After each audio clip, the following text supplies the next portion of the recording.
Can you hear me? Yeah. Okay, now we are getting into the second part of discussion. And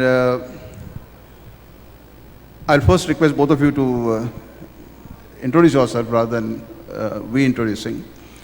And then we will sort of get into areas where both of them are experienced people with running actually software product companies. One is in gaming and one is in kind of an enterprise software, which I'm very, very impressed with. Gaming I love because even today I play games on computer. And I think when you are thinking loudly something, and if you're playing a game, which you won't believe it, but I have told my father also to play. He's 89-year-old person. And I've asked him to play computer games regularly because it keeps your reflexes very alert. And plus, I think it is a great medicine for Alzheimer's or Parkinson's kind of degenerative. I don't know whether you market your games like this, but I'm sure there should be games that for the old people that keep their mind occupied, and that is a great medicine for Alzheimer's, Parkinson's. And why I'm telling you all this, because after selling iFlex to Oracle, I have got into biotechnology. I have got 3 companies now, and one of them works on stem cells, the mesenchymal stem cells that we collect from milk teeth of children. And those are the areas of biotech. I believe that what India was poised when I entered IT industry in 87, I think in biotechnology today India is poised at the same place. The only difference is for the market we looked at, as the IT industry, we looked at Western markets. For biotechnology and the curative technologies, I think India will have the great market itself. So we are trying to get all kind of new R&D into very interesting stuff. So next time if you have the biotechnology conference, you can still call me and I'll give a similar technical lecture on biotechnology as well. But point is that both, I think, people who, the areas that they're in, what Hemant is doing probably is something very interesting that all of us who run our companies and big companies with 13,000, 15,000, 18,000 people, my always mystery used to be that whenever we do a estimation of efforts, and based on that we quote for the fixed price or the product development costs, we used to almost double the efforts for 8-hour day and give those estimates. Based on that, we used to quote the price to the customer.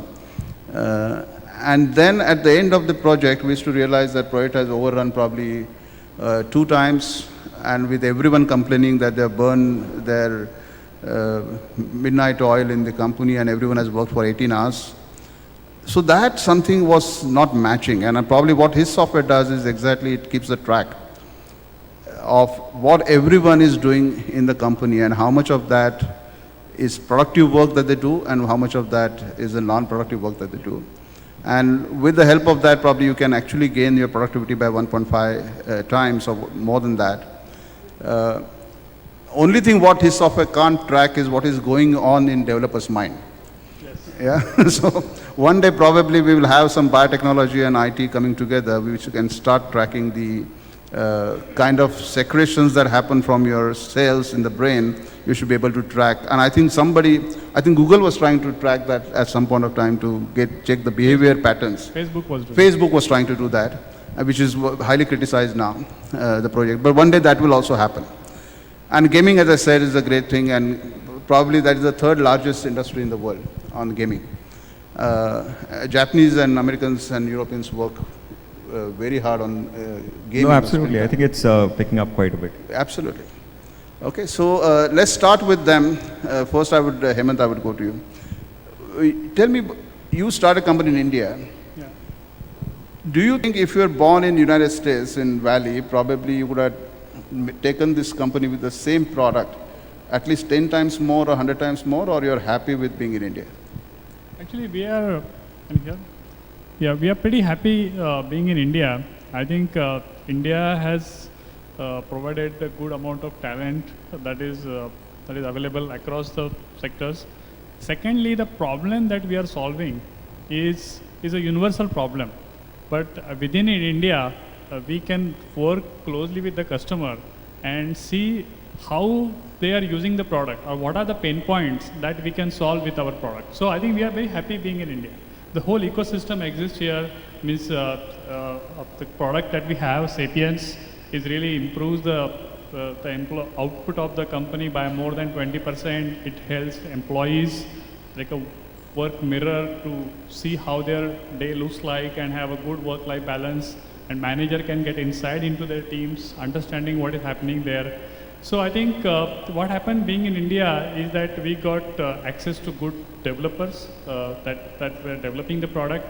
As well as being in India, we had good connections, so where we can take this product for the beta, who are early adopters, which are very important that they give us good feedback right in the beginning. And we also got funded by Indian Angel Network. So they liked our product and they saw the product in action. They talked to a few of our customers and they decided to fund us. So all worked out for us. I think being in India, there is no disadvantage of not being in India. Rajat, your experience, especially also in Calcutta. Yeah, so with respect to gaming, I mean, in being in India and running a game or creating a game is actually very difficult because the developers here haven't really played games from a very young age. So the whole mindset of a game developer needs to be of a different kind. Until and unless they are used to playing games, they will not be able to develop the end product. So just to give you a slight example, I attend the Game Developers Conference in San Francisco, which is one of the largest events in gaming. And when you go there, you see hundreds of people, developers or game designers, and you take one look at them and you can say that they are into gaming. I mean, they'll have, maybe they'll have a funky haircut or they're wearing, with different kind of clothes than what we are used to. And if you come to my office over here, you will find everybody in, a normal corporate kind of environment where all properly dressed up, sitting quietly, doing their work. And the whole creative or cultural shift, there is a dramatic shift that is required to develop games, which is not there. I'm sure it's changing because I definitely see a lot of youngsters getting into console gaming, and especially with the advent of Android and iPhones, the gaming is starting at a very early age. So things will change and will improve, but until and unless people are into that mindset, it's very difficult to come out with a high quality product from India in games. Great. Now, Hemant, coming back to you again. What do you think, conceiving and creating a product is more difficult or marketing it is more difficult? I think both are not difficult if you are solving the pain point of some particular problem. If you are solving a pain point and you go to customer and you talk about it, within 5 minutes he says, okay, I want to buy this product.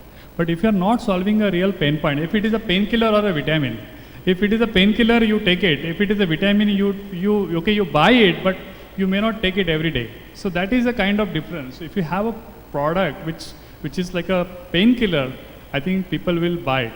And the need of marketing for such product is less compared to the product that you market vitamins for. Right.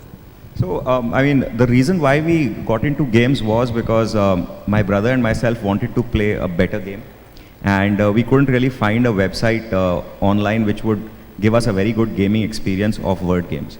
So I think I agree with Hemant that if you develop a great product that is adding value to the consumer, if it's a B2C or a corporate if it's B2B, then the sales process is very easy and you get a lot of referrals.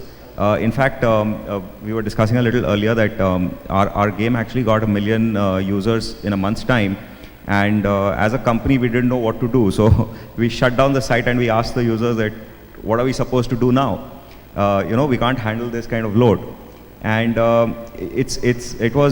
we were really grateful to our users because they came back to us and they helped us get back online. So as soon as you have a product that is solving a pain point, like Hemant says, you generate a community around it, and then things become very smooth.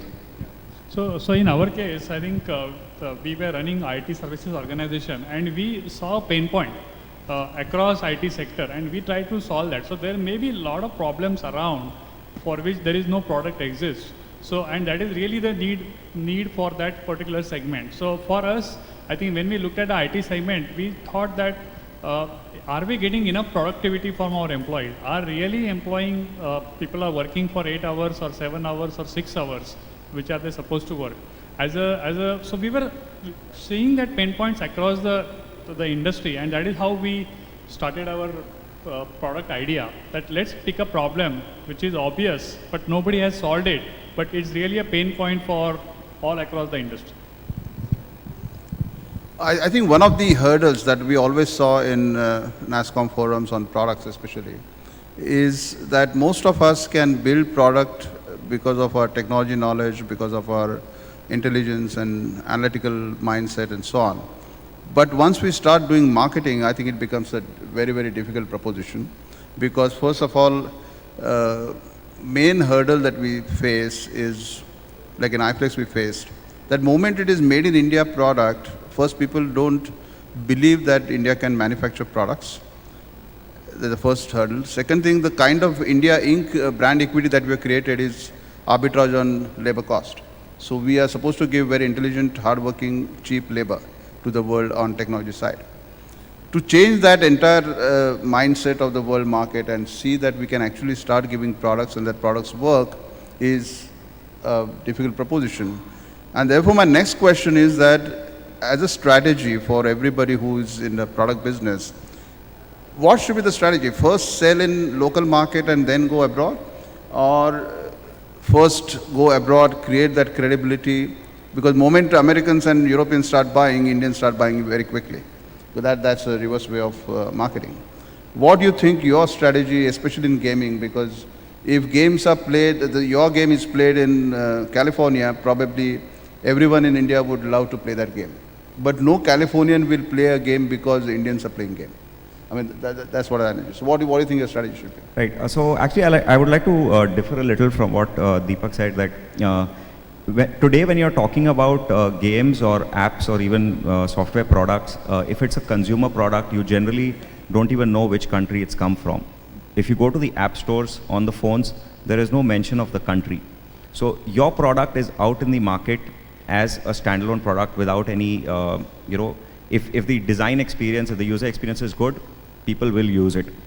So from that point of view, for a consumer product, the challenge is actually user acquisition in terms of marketing costs rather than the branding aspect, which would probably hold true for Hemant.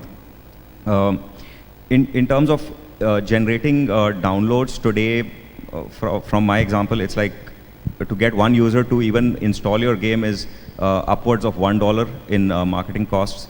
So that is a very big challenge. The way we operate a new product is we test it out in smaller markets.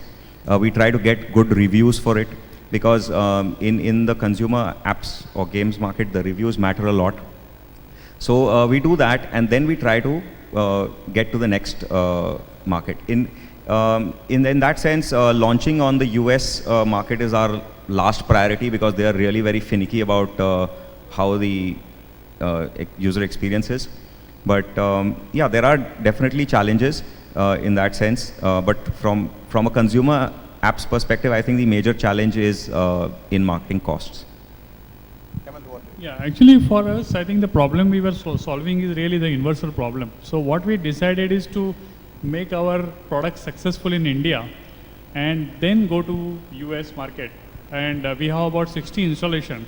I think the advantage we got in the early days is we can closely work with the customers. So I think initial 1 year, 1.5 years is very critical for the product to get fine-tuned in terms of functionality, in terms of quality. So in fact, I am from Pune, so we choose among 3-4 companies from Pune in the very initial days, so we can go and sit with them and see how they are using the product, what are their requirements, and we try to bring that requirement into the product. And then we moved out of Pune to Bangalore, to Mumbai, to Kolkata. So we decided to focus on India first, build a good brand, and then going to US. Another advantage that we also thought is working with some of the US MNCs in India. So there are a lot of US MNCs. So once you sell it to US MNC within India, you have a logo with which you can go also in US, which will bring you the credibility. So those are some of the things that we did for our product. First focused on India and then go to US. And especially also the cost matters also quite a bit, because if you want to market product in US, there is an enormous cost associated with marketing product in US. In India also there is a cost, but it is still manageable. So that also the cost factor was also there, and the proximity to customer was another factor to be focused on India first. I'd just like to add one more thing. When you're pushing out products in the consumer apps or game space, it's very easy to relaunch the product. So if your initial marketing strategy or the initial product has not succeeded, you can very well shut it down and relaunch without a big hassle, which might not be true for an enterprise product, but it is true. So the opportunity to fail and then to iterate is definitely there. That brings me to the next question, and most of us go through that dilemma. Do we launch a standard global product, or do we launch a localized, tweaked product? Because if you're launching a standard product globally, advantage to us is from maintenance point of view, from upgradation, from enhancements point of view, you have to have the one version that you keep on. Because version management in product is very, very difficult, complicated exercise. And more you customize or localize, retrofitting that for the next enhancements becomes a huge challenge. What is your approach when you're going global especially? And also as a gaming part, my guess is that you have to worry about the local cultures as well. Okay, so how do you do that? Or do you take the standard gaming product and try to distribute across the world? So we localize the gaming product in terms of language, and our customer support teams have been trained to respond in a particular manner to people who are from different countries. The biggest challenge we faced was France. They don't want to do anything with English at all. So whether the interface or the customer responses, everything has to be in French. So at the end of the day, that is the most difficult market to support from our point of view. But I would say that there are probably other markets like that where language is a big concern. So for consumer apps, games, it's very important that language issues are taken care of. And that goes right down to sounds or things like that. You have voiceovers in the games. It should be tuned for the market that you're targeting.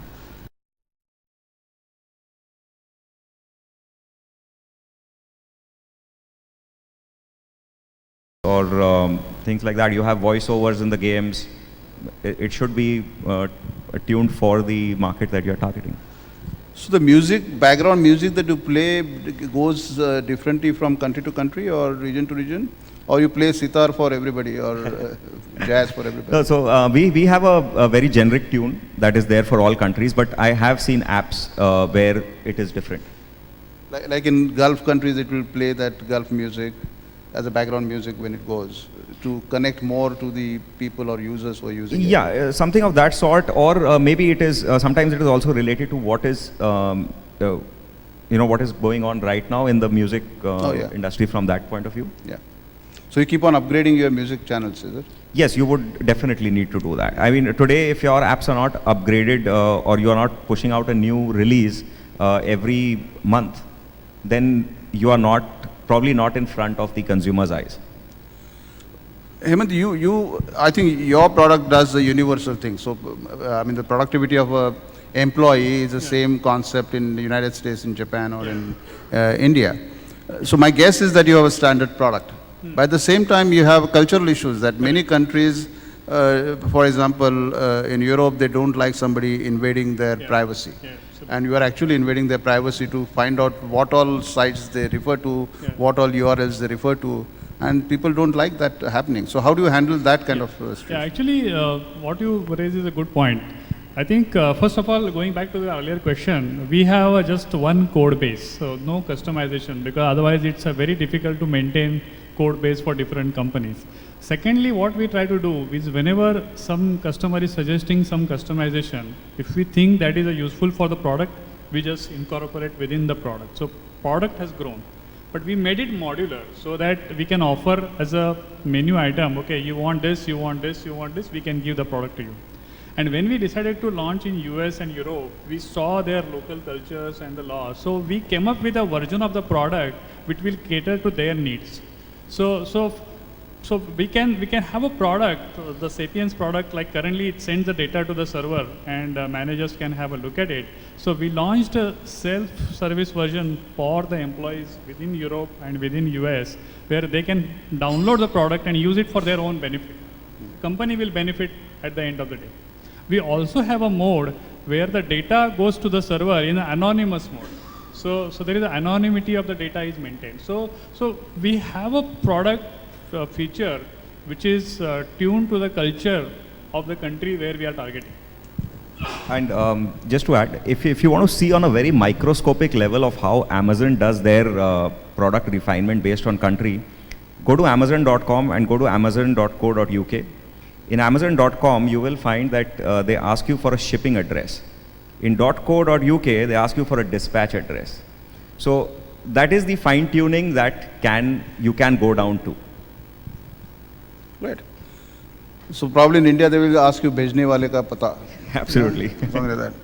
Great. The next issue that comes once you start getting into global situation is that do you go on opening offices in the world? The standard debate that happens whether there should be a rep office or branch office or a subsidiary or a joint venture and so on and so forth. But distribution and channel distribution or the marketing part is a major challenge for especially the Indian companies, because first thing, your brand is not established, your company's name is not known, and then you're trying to get into unknown markets. Your obviously financial resources are limited, that you can't go and put ad in Fortune magazine or on CNN. How do you think to get into global market, what is the better way or your opted way? Because I'm sure there is no standard formula for success. But what is your thinking on how do you take product globally? Through yourself, channels, or the first person you meet on the airport becomes your distributor? You know, many people do that mistake, that first people they meet on that particular airport becomes their distributor, and then entire market is screwed up totally. So how do you go about it? So from our perspective, it is only digital marketing. We have not really gone into offices or having a representative in another country. In the consumer apps and gaming areas, there are channel partners or distribution agents who can take your apps and promote it on the app stores or in other manners. So I think that's how we look at it. But say take especially gaming, I think they have the merchandise distributed in the schools or in the colleges or universities. I mean, there are ways to do it differently in gaming especially, that which addresses the youth or the particular age group. Say putting ads through the mobile phones or smartphones. Do you adopt these kind of expensive ways of getting what normally a typical American gaming company or Japanese gaming company will do? Or you have sort of midway to go through that you don't spend too much of money, with a lot of success rate, you spend that smart money? So we are on our way to that destination. But you have got the venture capitalists again? Sorry? You got a second round of funding? No, we are bootstrapped at the moment. Okay. So we are getting there to be as big so that we can employ these marketing channels or tactics. But I think most of these are deployed once you reach a particular stage with your apps, or you have a reasonably well-known brand, and then you can use these methods. Because I think one of the major success factors is also that you have to adopt to your industry practice of marketing. Like gaming is almost an industry by itself, and if there are ways to market that, you probably cannot adopt the same way what Hemant is adopting for marketing, because you're addressing a different market, different style of products, and so on. So I guess one has to see, there is no fixed formula, but one has to see what segment or what vertical you are in the particular product side, and then decide what the others are doing to market their own products in that same segment and then go ahead and do that. Yeah, absolutely. I think Absolutely. that is, and within gaming also there are a lot of different areas like console gaming or apps. So, what is the best practice in that you can, that works for you actually? Yeah. Sort of. Hemant, how do you go about it? Yeah, actually, what our experience is that channel will not sell the product unless you have established brand, because so they are not like they will go and sell and market your product. So we have to create a brand and then they will sell the product. So what we did is the first few sales, lot of sales. In fact, all co-founders and we hired a salesperson. We actually did the sale, and we established a brand and got good recognition, got awards, and then now we have tied up with the distributor, which is a global distributor. We will start pushing the product through the channel in India and then later on to the rest of the world. But the way you sell product in India and the way you sell product in US will be quite different. In India, it requires on-presence meetings, face-to-face meeting, very less of digital sale. It's all physical sale. In US, you will not get appointments, people will not talk to you, but they will read your email. So the way you will have to do it in US is more of a digital sales and marketing and distribution rather than actual sales. So we will have a combination of that. So combination of direct sales where we have a key strategic account, we have a digital sales where we will do an email marketing and sales, and also some channel and distribution. So Would you, I mean, every time we talk about is obviously when you say market, we talk about US. yeah.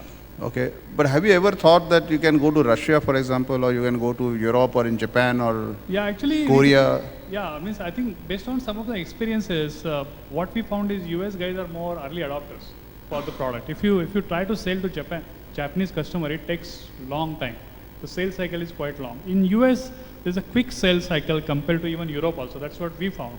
So we thought let's go to US first. But remember, they kick you out also so quickly. Yeah, that is okay. Yeah, but I think Japanese won't do that. yeah, Japanese won't do that. But I think if product is providing a value, I think, and if you are confident about the product and there is the sales cycle is quicker in US, we thought the US is the first target market we can address, and then we can go to Europe and rest of other countries. That gives me the next question on how do you protect your IPRs? Yeah. I mean, is your strategy as an aggressive strategy that you have already appointed law firms around the world who keep on watching who else is coming with a similar brand name, trademark name, functionality, and therefore go and attack them? Or you are more sort of defensive, saying that whatever I am doing, I'll create the documentation that if anyone tomorrow challenges me on infringement, I should be able to prove myself right. Yeah, I think what we did within the first 1.5 years of product conceptualization and some prototype, we filed patents in India as well as in US. So we protected our IP right in the first year, and now we can go with more confidence with the US market. So we have the protection now that this the intellectual property is developed by us. So that really help us in the case of IPR defense or whatever issues that. Which other parts of the world you have filed the patents? We have filed in India and US at this time. Okay, so that's the market. Yeah, that's the market. So India also, you need to file very early. We have to do trademarks also very early. Otherwise, the trademarks guys, it takes long time to get the trademarks and the patent. Comparatively, US is fast, but they will also take couple of years. But at least if your concept is very new and it is very innovative, it is better to file patent as early as possible. But my advice to all of you is that you have to be very, very careful because filing patent is a great thing, but at the same time, if it is a real core intellectual property of yours, moment you file patent, actually you are filing all details to the patent office. Absolutely. And that is the best place to get your ideas leaked out somewhere else. Okay, so be careful when you are filing the patent. There are other ways to go for your sort of secrecy and rights. Please talk to your, I can tell you, but in seminar you don't do consulting, right? You pay for it. Yeah. So, no, I think the way you frame it, you have to be very careful. Yeah. And not revealing the details, but you have to have a right balance of. yeah, but at the same time your patent should be approved. I mean, yeah, approved. Yeah. Okay, so be careful guys on IPR. Same thing with gaming. I mean, how do you protect your IPR? Because game is something people normally in India, at least what I heard in music industry especially, that people buy the first CD and after that there are hundreds of copies made around. And same thing probably happens to the games. So actually it's a very interesting question to me because we've got saddled with a couple of lawsuits for I mean, people claimed that we infringed the IPR, but obviously that was not the case, and we had to fight back, and we got our rights on that. So there are a couple of things that I would like to add. Number one, other people might consider that you are infringing on their IPR. So apart from protecting yourself, your intellectual property, you have to be careful that you're not treading on somebody else's. So that is one. Because even if somebody thinks that you are treading, they might take action, and fighting back is actually it's a very costly affair. Just to give you an example, the first time we had to engage a lawyer in the US, I happened to speak to the partner of the firm over a weekend, just as a intro call sort of thing, and to brief her on what's going on. And at the end of the month, I get the first invoice from them, and it's like 20 minutes spoken to Rajat, $300. And I was like, I'm not even going to say hi next time on the phone. So it is really that drastic. So let me tell you, $300 was quite cheap. No, then we are lucky with that. But so yeah, so that is the situation. And the other thing I'd like to mention is that however much you research about other people's IPR, there is no guarantee that you will not step on it. Just take the recent example of Airbnb. They redid their logo just a couple of days back, and you must have seen that they unveiled the logo, and it happened to match a German company's logo. So now, I mean, Airbnb is a huge company, $10 billion valuation. You would expect that they have an awesome legal team or a research team. But things happen, and now those two companies are sorting it out. So from a smaller company's perspective, there's not enough research you can do, and you have to be prepared for such things. That's how I would put it. So protect yourself, protect your IP, but also be careful of what other people are doing in that space. Going forward, I mean, gone those days when you used to ship the software, and I remember many of the STPs and SIEPs like areas, they used to insist on preparing shipping bill, and that's how your exports will get established. But now you have got so many channels available to distribute and even versus license. Do you believe that, and this question is going to be for both, that thing like SaaS, for example, software as service, you think those are the better options of doing it, or on tap, or whatever you call it? Because Salesforce.com is one of the best examples that you have. Or you will continue to do your licensing mode?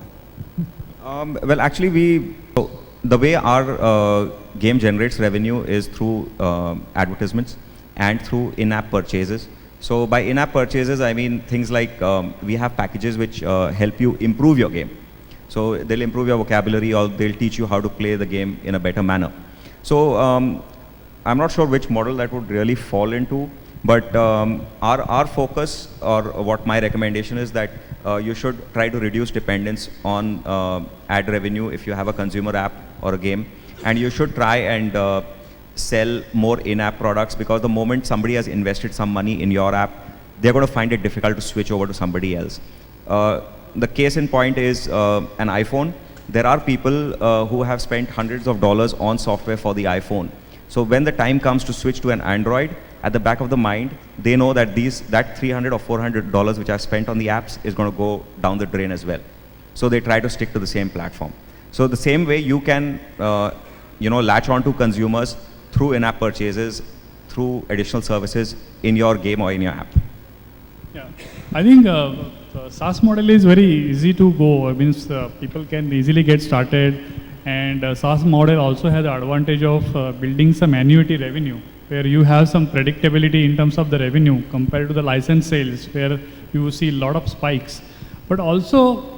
Sorry, but the flip side of that is also that you have receivable problems. Yeah, exactly. The flip side of that is that they can switch off. Your product has to continuously offer the value. Otherwise, they can switch off one day after 1 year. They say we are not going to renew it, compared to the license revenue, where they have a lot of investment into that. So the sticky factor is quite a bit there in the licensing revenue.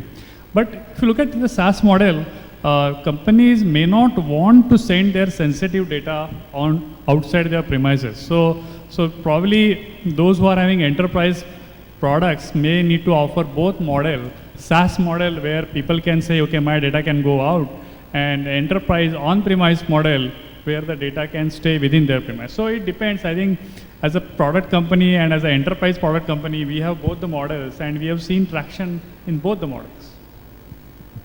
Tell me, Rajat, I mean, whenever we, today we have got a fund also to, do the funding for the product companies. I used to do that as angel funding also. What do you think your end game is going to be? I mean, you don't want to reveal everything, but how people should think as a product company in terms of the end game? Or should they not even worry about the end game in the beginning and start just making a success first? Or you should start doing a business with the end game in mind? See, I'm a person who started into the product space out of passion. So for me, developing a very good, high quality product is the end game. So as long as I can see that there is scope for refinement, I think I would probably lean towards retaining ownership of the product and refining it and making it better. But the day I feel that I cannot add more value to it, I think for me the exit would be to sell it to somebody who can take it forward. So rather than look at it as from a long-term perspective, I always see it as to how much value I can add to it and where I can take it forward. So when you think you'll make money? So I mean, I already make money out of it. I mean, if you have a product and if you're in the consumer space, I think you would probably be making money if you have a good product. Yeah. For us, I think it is a passion for us it is a passion, and I think we wanted to solve a problem. I think it is not about the end game. I think the exit opportunities or whatever, they come along the way if you are successful. So we just focus on building whatever we think that is the problem that it is solving. Either they are too novice or they are too smart. They are not giving the right answer. Okay, because all of us work to make money. Yeah. Great. Thank you so much to both Hemant and Rajat. I don't think we have a question for, time for question answers.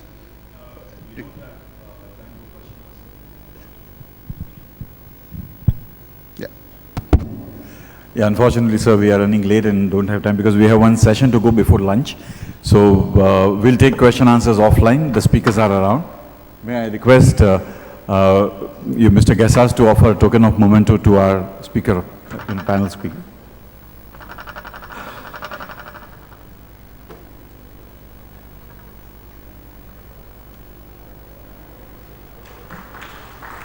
And it is my honor to offer a memento to my mentor.